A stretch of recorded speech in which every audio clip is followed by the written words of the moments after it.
guys, Tim back here, TNT RC1.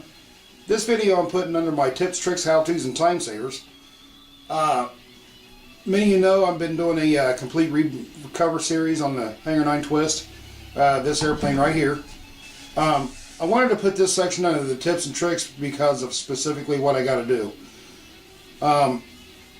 This is a trick that I use because a lot of times with nitro airplanes, when you strip back the covering after many periods of flight and stuff, the engine area up here in the front of the airplane usually ends up with some oil soaking on it, or sometimes a lot of oil soaking.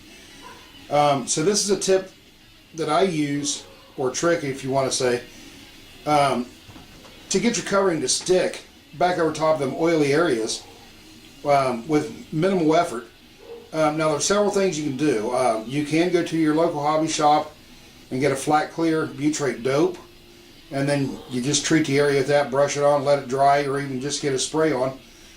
But typically for those to dry it takes anywhere between a couple hours to 6-12 hours, you know, depending on what brand you buy.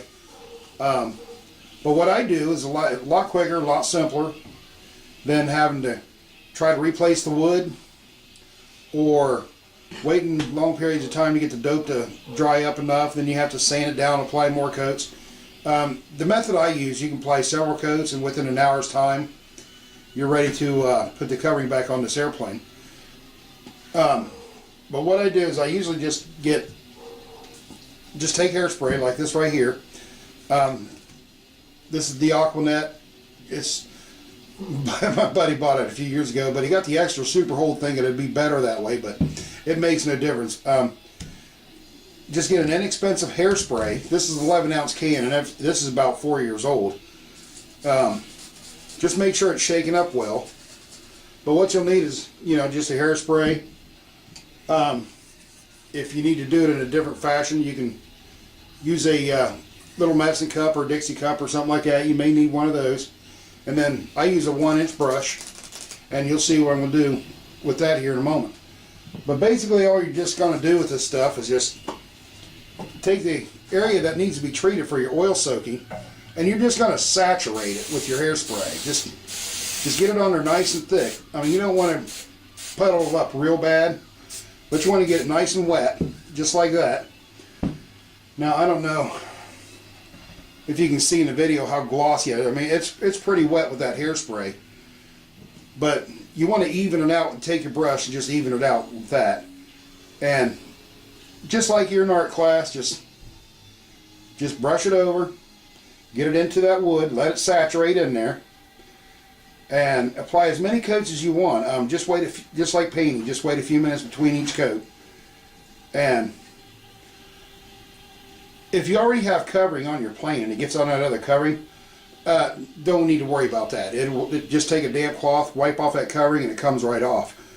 A lot of people would kind of think I was funny if you get on your covering, how do you get it off? Well, if you think about something, it's hairspray. When you get into the shower, I don't personally, but you know, women that get in the shower and they wash their hair, the hairspray comes out. So it's a water base. But that's all you got to do.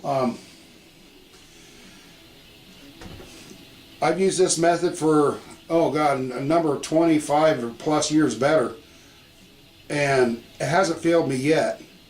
But the hairspray dries fairly quick, and if you spray it on pretty good to start with, then it'll soak into your wood, and what that does, it bites into your wood and it starts creating a barrier between the oil and the exterior of your airplane. And that'll allow that covering to stick, because hairspray essentially is just basically an adhesive. My go-to brand is the Aquanet. I found that to be the best, actually. It goes a very, very long way. And you can use this method also for pre-treating your whole airframe before you can put covering on. Where your landing gear goes, you can put it inside, outside, spray your whole airframe down, it doesn't matter. Once it's dry, even after that, you don't even really have to sand it, but you can take like a 600 grit sandpaper, lightly rub over it. 99% of the time, I just use my hand and just rub the frame over, and that's usually rough enough to smooth it up. Unless you have a real heavy pulled spot that you let dry and it kind of got bumped up, but that'll just buff right down with a light piece of sandpaper. But Now the reason for the cup, let's say you have an area you don't want to spray, you can just put what you think you're going to need in that cup, use the same brush.